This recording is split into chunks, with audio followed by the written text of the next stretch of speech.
Hello everyone, welcome you all. Last video में हम लोगों ने प्रॉपर्टीज़ ऑफ स्केलर मैट्रिक्स पढ़ लिया था और एडिशन और सब्ट्रैक्शन और मल्टीप्लिकेशन से रिलेटेड कुछ प्रॉब्लम सॉल्व किए थे।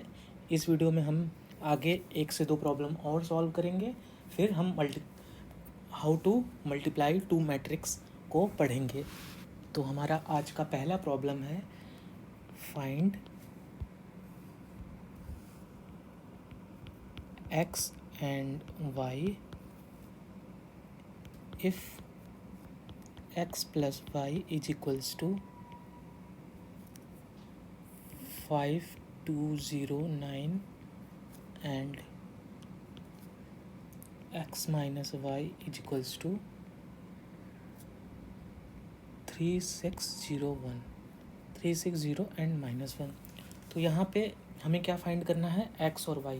तो जनरली जब हमारा लीनियर इक्वेशन दिया रहता है टू वेरिएबल का, like x plus Y is equals to 3 and x plus Y is equals to x plus Y equal to 3 and x minus Y equal to 4, तो हम क्या करते हैं, सिंपली एक बार एडिशन करते हैं तो हमारा एक वेरिएबल मिल जाता है। लाइक यहाँ पे हम ऐड करेंगे तो यहाँ 2x इक्वल्स टू 7 मिल जाएगा, यानी कि x इक्वल्स टू 7/2। यहाँ से हमें x मिल गया और गिवन इक्वेशन में हम x की वैल्यू को पुट करके y की वैल्यू फाइंड आउट करते हैं, जैसे कि 7/2 plus y is equals to 3।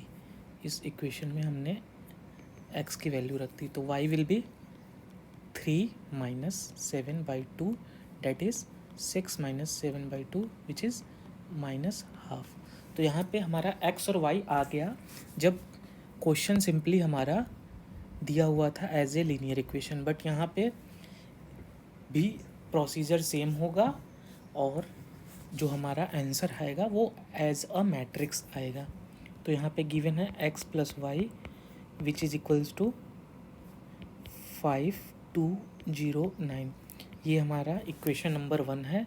दूसरा इक्वेशन होगा x minus Y which is equals to 360 and -1। So this is equation number 1 and this is equation number 2। So हम क्या करेंगे, सिंपली इक्वेशन 1 को और इक्वेशन 2 को ऐड करेंगे। तो by adding equation 1 and 2, equation 1 और इक्वेशन 2 को ऐड किया तो क्या मिल जाएगा, x plus Y plus X minus Y is equals to, ये हमने लेफ्ट हैंड साइड का लिख लिया। अब हम राइट हैंड साइड का लिख लेते हैं 520 एंड 9 प्लस 360 एंड -1, ये हमने लिख लिया। अब क्या करेंगे, हम ऐड करें टर्म बाय टर्म, तो ये हो जाएगा 2x और y से y कैंसिल हो जाएगा, तो हमारा लेफ्ट हैंड साइड में 2x आ गया और यहाँ y से y कैंसिल हो गया। और अब हम यहाँ पे मैट्रिक्स का एडिशन कैसे करते हैं, टर्म बाय टर्म, यानी कि करस्पॉन्डिंग एलिमेंट को ऐड करते हैं। तो 5 + 3 हो गया, 2 + 6, 0 + 0, 9 प्लस इन ब्रैकेट -1, तो ये हो गया हमारा 2x, that is 2x is equals to 5 + 3 is equals to 8, 6 2 8, 0 + 0 0 and 9 - 1 will be 8। so x will be 1/2, 8 8 0 and 8। तो ये हमारा हो गया x की वैल्यू। तो जैसे कि मैंने आपको बताया था कि किसी भी स्केलर का हमें मैट्रिक्स के साथ मल्टीप्लिकेशन करना होता है तो हम ईच एलिमेंट के साथ मल्टीप्लाई करते हैं। सेम किसी भी एलिमेंट, किसी भी स्केलर का किसी मैट्रिक्स से डिवाइड करना हो तो हम ईच इंडिविजुअल एलिमेंट से हम डिवाइड करेंगे। तो यहाँ पे x हो जाएगा हमारा 8/2, 8/2, 0/2, 8/2, that is 4 4 0 and 4। तो हमारा x का वैल्यू आ गया 4 4 0 and 4 और इसका ऑर्डर है 2 × 2। नेक्स्ट हो गया हमारा x की वैल्यू आ गई। अब हम x की वैल्यू को या तो इक्वेशन 1 में रख दें या तो इक्वेशन 2 में रख दें। तो सपोज हमने कंसीडर कर लिया दिस इज इक्वेशन नंबर 3, और हमारा इक्वेशन 1 है x plus Y is equals to, हमारा इक्वेशन नंबर 1 है x plus Y is equals to 5209, 5209। तो ये हमारा इक्वेशन नंबर 1 था। अब हम क्या करें, इक्वेशन नंबर 1 में x की वैल्यू पुट कर दें इक्वेशन नंबर 3 से। So from equation 1 and equation 3, from equation 1 and equation 3, तो हमें क्या मिल जाएगा, x की जगह हम लिख दें 4 4 0 and 4, next plus y which is equals to 5 2 0 and 9। तो ये हमारा दूसरा इक्वेशन बन गया। तो अब हम क्या करेंगे, इस मैट्रिक्स को उधर लेते जाएंगे, तो 5 2 0 9 माइनस लेफ्ट हैंड साइड से राइट हैंड साइड में जाएगा तो वो माइनस हो जाएगा 4 4 0 एंड 4। तो ये हो गया हमारा। अब हम क्या करेंगे, टर्म बाय टर्म, जैसे कि हम एडिशन करते हैं उसी प्रकार हम सब्ट्रैक्शन करेंगे।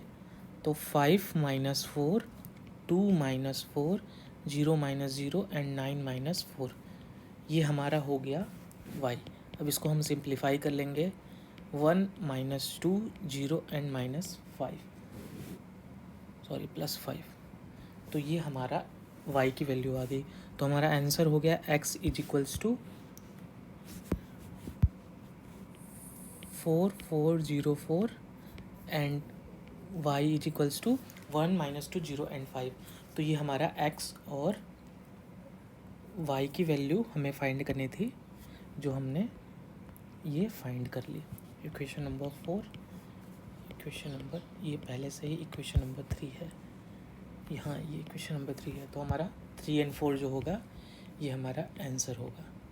तो इस तरीके से हम, जैसे कि हम लीनियर इक्वेशन को सॉल्व करते हैं उसी तरीके से हम मैट्रिक्स को भी सॉल्व कर लेंगे।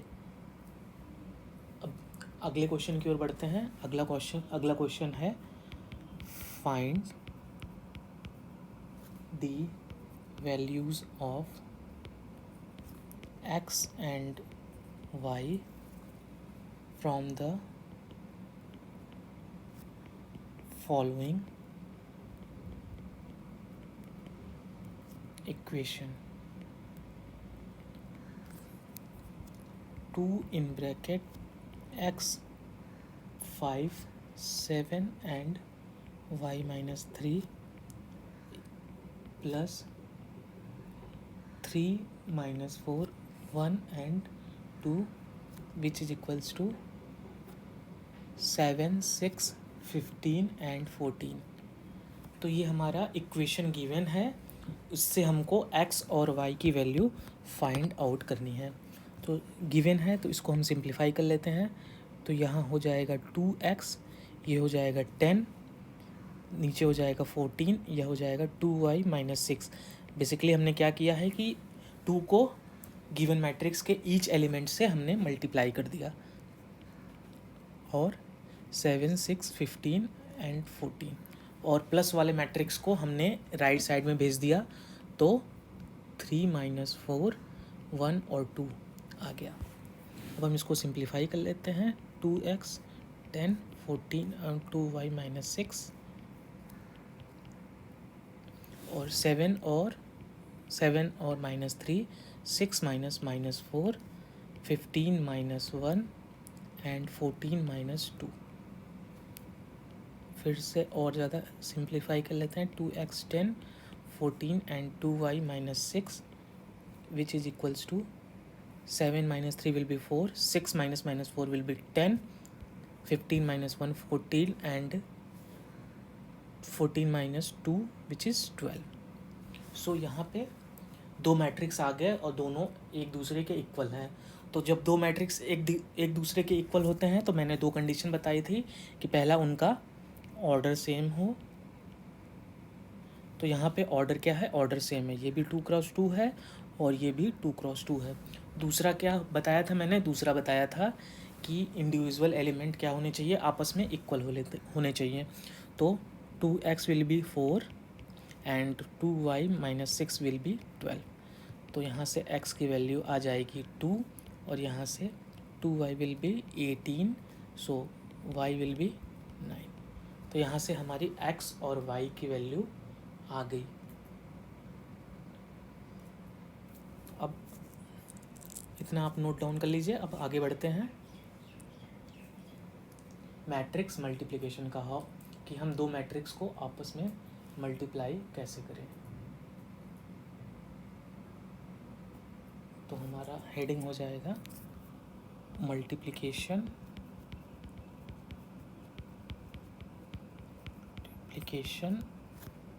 Of matrices. तो यहाँ पे हमें जब दो गिवन मैट्रिक्स हों तो उनका मल्टीप्लाई की कंडीशन क्या होगी कि वो आपस में मल्टीप्लाई हो सकेंगे या नहीं।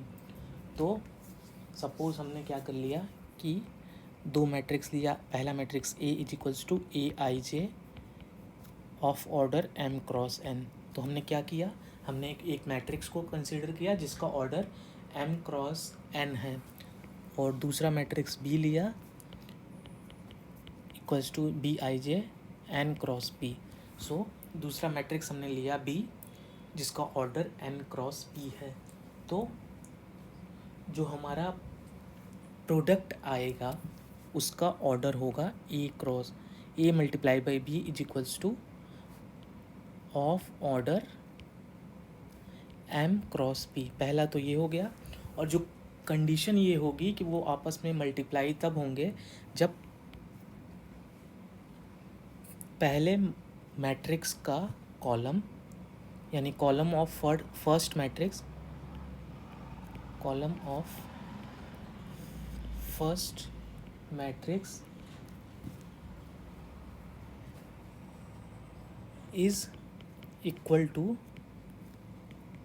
रो ऑफ सेकंड मैट्रिक्स। यानी कि पहले मैट्रिक्स में नंबर ऑफ कॉलम कितने हैं उतने ही नंबर ऑफ रो होने चाहिए दूसरे मैट्रिक्स के, तब मैट्रिक्स का मल्टीप्लिकेशन अलाउ करेगा और उसका ऑर्डर होगा M cross P।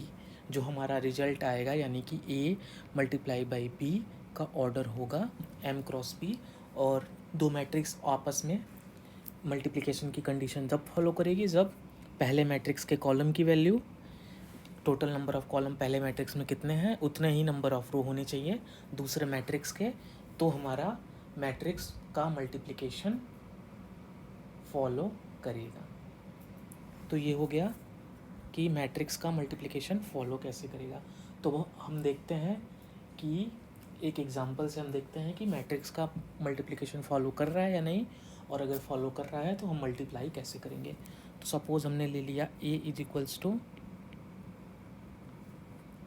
1 minus 1 2 0 3 and 4। तो यहाँ पे ऑर्डर हो जाएगा, this is row 1, this is row number 2, this is column number 1, column 2, column 3। तो यहाँ पे 2 क्रॉस 3 का ये मैट्रिक्स हो गया। तो order of A will be कितना होगा 2 क्रॉस 3। तो ये हो गया ऑर्डर ऑफ A। अगला है B इज इक्वल्स टू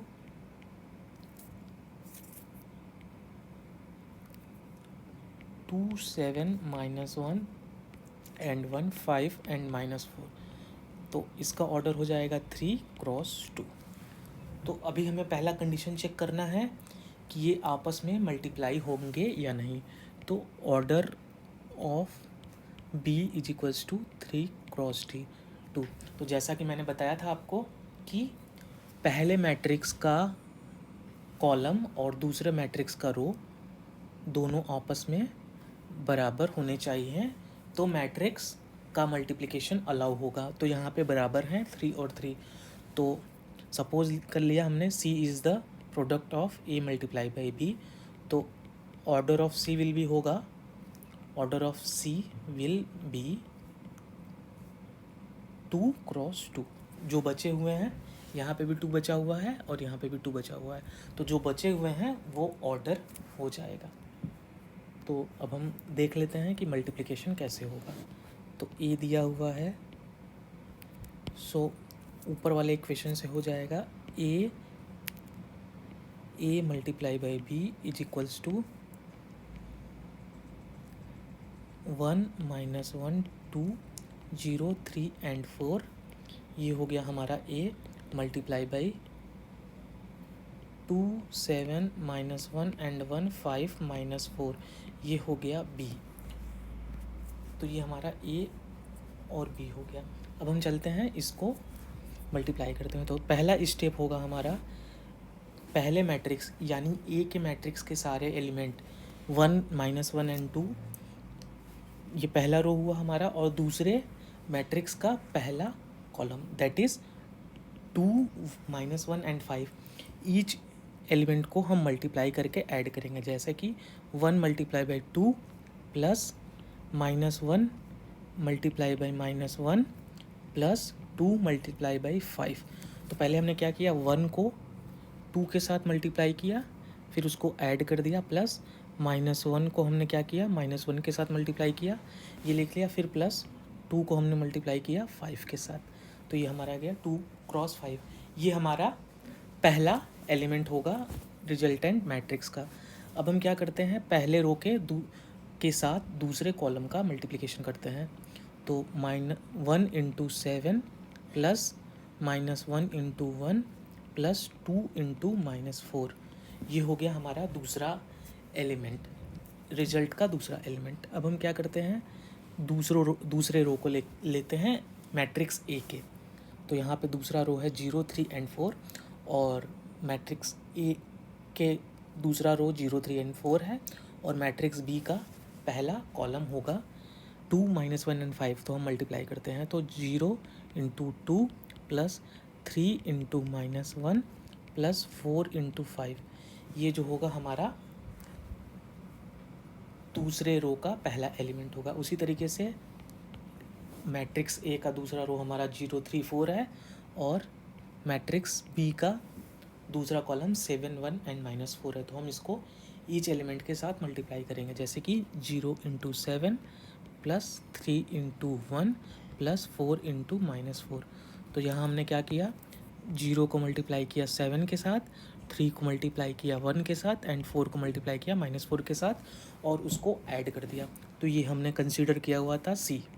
तो सी विल बी 1 × 2 2 प्लस -1 का मल्टीप्लिकेशन -1 के साथ 1 प्लस 5 2 जा 10, 1 का 7 plus -1 -8, 0 plus -3 plus 20, 0 plus 3 -16। So C will be 13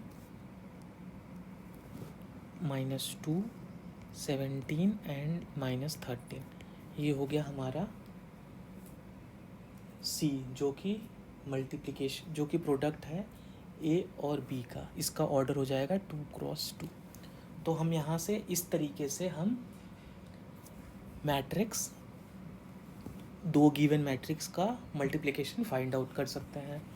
तो हमने क्या देखा, हमने देखा कि A का ऑर्डर था 2 × 3 और B का ऑर्डर था 3 × 2। तो उसका रिज़ल्ट आया था 2 × 2। और मल्टीप्लिकेशन की कंडीशन कब फॉलो कर रही थी, पहले मैट्रिक्स का कॉलम दूसरे मैट्रिक्स के रो के बराबर होगा तो मैट्रिक्स का मल्टीप्लिकेशन पॉसिबल होगा, और जो हमारा रिजल्टेंट मैट्रिक्स आएगा उसका ऑर्डर बचे हुए दो रो और कॉलम के वैल्यू के इक्वल होगा। अब हम सेम चीज़ को एक और एग्जांपल से समझ लेते हैं। अगला एग्जांपल है, if A is equals to 6 9 2 and 3 और B इज इक्वल्स टू 2 6 0 2 6 0 7 9 8।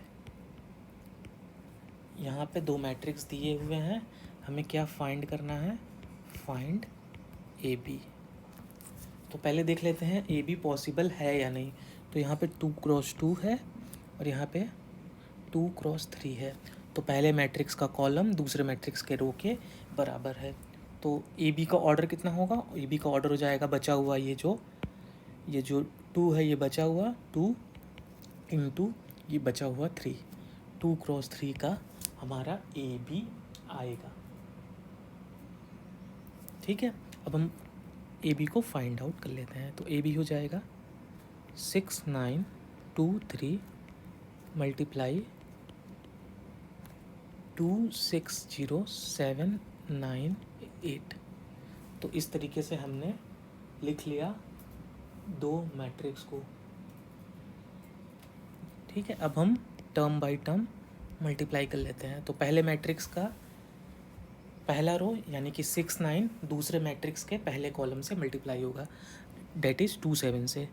तो 6 इंटू 2 प्लस 9 इंटू 7, ये हुआ हमारा पहला एलिमेंट।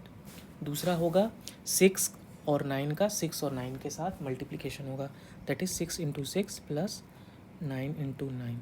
तो हमने ये यहाँ क्या किया, ये 6 और इस 9 के साथ हमने मल्टीप्लाई कर लिया। अगला होगा 6 9 का 0 और 8 के साथ, 6 इंटू 0 प्लस 9 इंटू 8।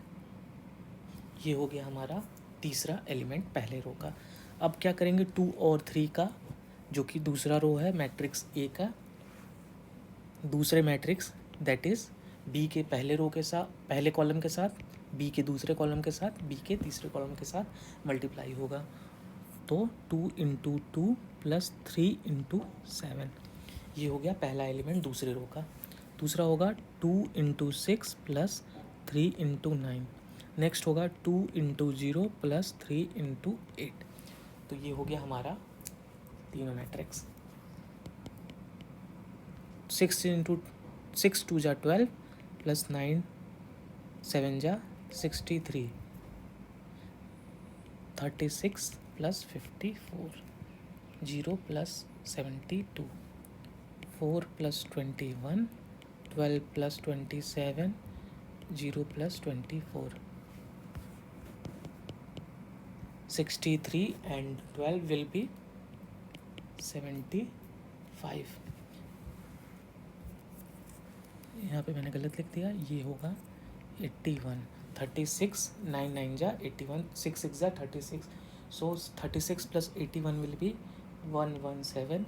नेक्स्ट होगा 72, 4 plus 21 will be 25, 12 plus 27 39 and 24, 2 cross 3। तो A B will be of order 2 cross 3 and the element of AB is 75 117 72 25 39 and 24। तो इस तरीके से हम किसी भी गिवन मैट्रिक्स का मल्टीप्लिकेशन कर सकते हैं।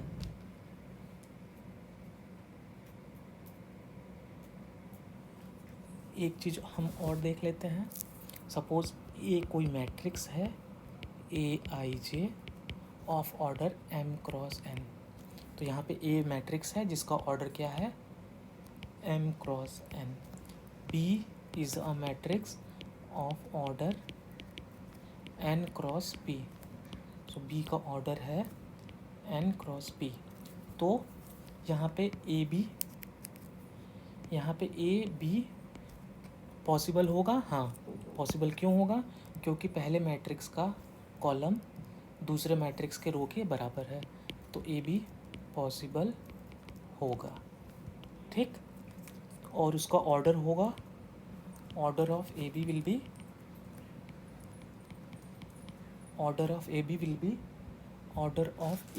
B M cross P. तो ये हमारा ऑर्डर हो गया। अब हम ये देख लेते हैं कि बी ए पॉसिबल होगा या नहीं। तो बी ए के लिए क्या होगा, बी ए के लिए पहला मैट्रिक्स हो जाएगा N cross P, that is B का ऑर्डर, और ए का ऑर्डर हो जाएगा एम क्रॉस एन। तो हम अब चेक करेंगे कि बी ए पॉसिबल है या नहीं। तो बी ए में बी पहला मैट्रिक्स हो गया, तो उसका कॉलम क्या है पी, बी का कॉलम है पी और ए का रो है एम। यानी कि पहले मैट्रिक्स का कॉलम और दूसरे मैट्रिक्स का रो बराबर नहीं है। तो जब बराबर नहीं है तो B A will not possible, तो बी ए पॉसिबल नहीं होगा, यानी कि हमारा ए बी और बी ए इक्वल नहीं होगा। यहाँ पे तो पॉसिबल नहीं है, हम एग्जाम्पल में देखेंगे कि बी ए बी और बी ए हमेशा इक्वल नहीं होंगे। ठीक है, तो हमें एक एग्जाम्पल और देख लेते हैं। तो इसका मतलब क्या हुआ कि if A B and B A both defined, suppose both defined है, तो इसका मतलब ये नहीं कि A B equals to B A होगा। इसका मतलब नहीं होगा कि ए बी और बी ए आपस में इक्वल है। तो हम इसको एक एग्जांपल से देख लेते हैं। सपोज कर लिया मैंने ए equals to 1 - 2 3 -4 2 and 5, b is equals to 2 3 4 5 2 and 1। तो ये यहाँ पे हमारा दो मैट्रिक्स गिवन है, तो हमें क्या करना है, हमें फाइंड करना है A B and B A की वैल्यू और शो करना है A B is not equal to B A. ठीक है, तो यहाँ पे ए का ऑर्डर हो जाएगा 2x3, बी का ऑर्डर हो जाएगा 3x2। तो पहले हम ये देख लेते हैं ए बी पॉसिबल है या नहीं। हाँ, ए और बी पॉसिबल है क्योंकि ए का ऑर्डर है 2x3 और बी का ऑर्डर है 3x2। तो पहले मैट्रिक्स का कॉलम दूसरे मैट्रिक्स के रो के बराबर है, तो यहाँ पे ए बी पॉसिबल होगा और ए बी का ऑर्डर कितना हो जाएगा, ये जो बचा हुआ 2 है और ये जो बचा हुआ 2 है उसके बराबर, यानी कि 2x2 के बराबर होगा। तो अब हम क्या करते हैं, पहला स्टेप ए बी को फाइंड आउट कर लेते हैं। तो A B will B 1 - 2 3 -4 2 and 5 which is multiply by 2 3 4 5 2 1। तो ये इस तरीके से हमने लिख लिया। हम क्या करते हैं, ईच एलिमेंट को मल्टीप्लाई करते हैं। दैट इज़ 1 को हमने मल्टीप्लाई किया 2 से, 1 × 2, फिर प्लस -2 को मल्टीप्लाई किया हमने 4 से, -2 × 4 प्लस 3 को मल्टीप्लाई किया 2 से, 3 × 2। इसी तरीके से हमने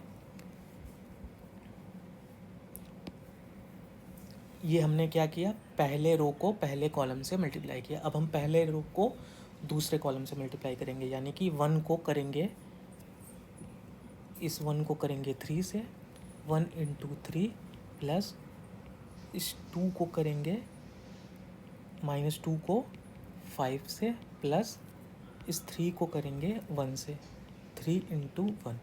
ये हमारा आ गया, पहला रो कंप्लीट हो गया। अब हम क्या करेंगे, दूसरे रो यानी कि मैट्रिक्स ए का दूसरा रो, उसके एलिमेंट है -4 2 and 5, मैट्रिक्स बी के पहले कॉलम के साथ मल्टीप्लाई करेंगे। सो -4 को हमने मल्टीप्लाई किया 2 के साथ, सो -4 × 2 प्लस 2 × 4, ये 4 हो गया, प्लस 5 × 2। तो इस तरीके से आ गया, ये हमारा 5, ये हमारा 2। तो इस तरीके से आ गया हमारा दूसरे रो का पहला एलिमेंट। अब आगे कर लेते हैं, -4 × 3 प्लस 2 × 5, ये रहा 2 और ये रहा 5, और प्लस नेक्स्ट होगा 5, ये रहा 5 × 1। तो हमने इसमें क्या किया, दूसरे रो ए के दूसरे रो को बी के दूसरे कॉलम के साथ मल्टीप्लाई किया। तो इसका ऑर्डर क्या होगा, 2x2। अब हम क्या करते हैं, अब हम इसको सिंप्लीफाई कर लेते हैं। तो 2 - 8 + 6, 2 - 8 + 6 -8 + 8 + 10. Next is 3 - 10 + 3 -12 + 10 + 6. तो ये हमारा हो गया 2 × 2. तो हम इसको और ज़्यादा सिंप्लीफाई कर लें तो ये हो जाएगा 0, ये हो जाएगा -4, ये हो जाएगा 10 and this one will be 3. तो ये हमारा हो गया 2 × 2 मैट्रिक्स. अब हम देख लेते हैं. अब हमें फाइंड करना है BA. तो पहले हम चेक कर लें BA पॉसिबल है या नहीं. तो BA के लिए ऑर्डर ऑफ B कितना है 3 × 2 और ऑर्डर ऑफ A कितना है 2 × 3. तो यहाँ पे पहला मैट्रिक्स है B, तो उसका कॉलम है 2 और दूसरा मैट्रिक्स है A और उसका रो है 2. तो यहाँ पे दोनों number of row of matrix B and number of row of matrix A and number of column of matrix B दोनों इक्वल हैं. तो यहाँ पे मैट्रिक्स का मल्टीप्लिकेशन पॉसिबल होगा और ऑर्डर ऑफ BA होगा 3 × 3.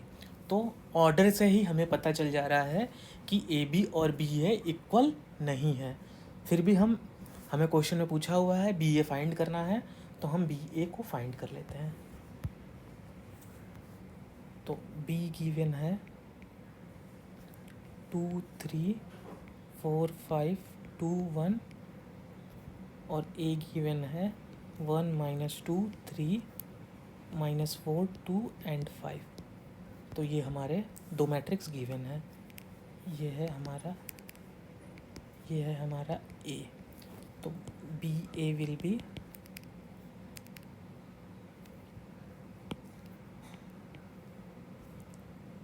2 3 4 5 2 and 1 and A will be 1 - 2 3 -4 2 5. ये हो गया हमारा B और A. So BA will be, अब हम क्या करेंगे B का पहला रो जो कि है 2 and 3, इसको हम मल्टीप्लाई करेंगे A के कॉलम के साथ, जो कि पहला कॉलम होगा 1 and -4. तो इसके साथ हम मल्टीप्लाई करेंगे 2 × 1 + 3 × -4. ये हो गया हमारा पहला एलिमेंट. अब हम क्या करेंगे सिंपली पहले रो 2 और 3 का दूसरे कॉलम के साथ मल्टीप्लाई करेंगे. तो 2 × -2 + 3 × 2. ये हो गया दूसरा एलिमेंट. अगला स्टेप हम क्या करेंगे, पहले रो को तीसरे कॉलम के साथ मल्टीप्लाई करेंगे. तो हमारा हो जाएगा 2 × 3 + 3 × 5. ये हमारा हो गया तीसरा एलिमेंट. अगला स्टेप होगा पहले रो का सारे एलिमेंट के साथ मल्टीप्लिकेशन हो गया. अब हम दूसरे रो को कंसीडर करेंगे और सारे कॉलम के साथ मल्टीप्लाई करेंगे. तो दूसरा रो हमारा हो गया 4 and 5. तो 4 और 5 का हमने मल्टीप्लाई किया 1 and -4 से. 4 × 1 + 5 × -4. ये हो गया हमारा दूसरा रो का पहला एलिमेंट. अब हम क्या करेंगे 4 और 5 का -2 और 2 से मल्टीप्लाई करेंगे. रो का कॉलम के साथ मल्टीप्लिकेशन हो रहा है यहाँ पे. तो 4 × -2 + 5 × 2. नेक्स्ट होगा 4 और 5 का 3 और 5 के साथ मल्टीप्लाई करेंगे. 4 × 3 + 5 × 5. तो ये हमारा हो गया दूसरा रो कंप्लीट. अगले स्टेप में क्या करेंगे, हमने B का पहला रो देख लिया, हमने B का दूसरा रो देख लिया. अब हम क्या करेंगे B का तीसरा रो जो कि 2 और 1 है. तो इसका हम मल्टीप्लाई करेंगे पहले कॉलम से, दूसरे कॉलम से और तीसरे कॉलम से. तो पहला कॉलम ये है, दूसरा कॉलम ये एंड तीसरा कॉलम ये. तो 2 × 1 + 1 × -4. Next is 2 × -2 + 1 × 2. Next is 2 × 3 + 1 × 5. इसको सिंप्लीफाई कर लिया सिंप्लीफाई करने पे आएगा हमारा 2 1 ज़ा 2, 4 3 ज़ा 12, that is 2 minus 12 which is minus 10. Next होगा 2 इंटू 2 माइनस 4 प्लस 3 2 ज़ा 6 6 which gives plus 2. Next one is 2 3 ज़ा 6 प्लस 3 5 ज़ा 15 which is equals to 21. Next 4 into 1 4 minus 20 which is equals to minus 16. Next 4 into 2 minus 8 plus 10 which is equals to 2. Next is 4 3 ज़ा 12 plus 25 that is 37. अगला होगा 2 into 2 2 plus 1 into minus 4 which is equals to minus 2. And next will be minus 4 plus 2 which is equals to minus 2 and 6 plus 5 which is equals to 11. 3 cross 3. तो यहाँ पे हमारा matrix जो आया वो है 10 2 21 minus 16 2 37 -2 and 11 of order 3 cross 3. ये है हमारा बी ए. और जो हमने ए बी यहाँ फाइंड किया था, ए बी था हमारा ये था हमारा ए बी. इसी को हमने सॉल्व किया था. ये हमारा ए बी था ऑफ ऑर्डर 2 क्रॉस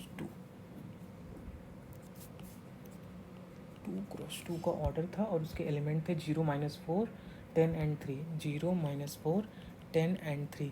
तो यहाँ से हम देख सकते हैं कि ए बी और बी ए दोनों एग्जिस्ट कर रहे हैं, दोनों पॉसिबल हैं, लेकिन ज़रूरी नहीं है कि ए बी और बी ए इक्वल हों. वही हमने ऊपर लिखा हुआ था कि if A B and B A both possible, तो इसका मतलब ये नहीं है कि ए बी और बी ए इक्वल हों. ये पॉसिबल नहीं है, नॉट पॉसिबल. एवरी टाइम ऐसा पॉसिबल नहीं है. तो हमारा इस वीडियो में हमने मैट्रिक्स मल्टीप्लिकेशन को सीखा है. इस वीडियो में इतना ही. वीडियो देखने के लिए धन्यवाद. वीडियो को ज़्यादा से ज़्यादा शेयर करें. Thank you so much.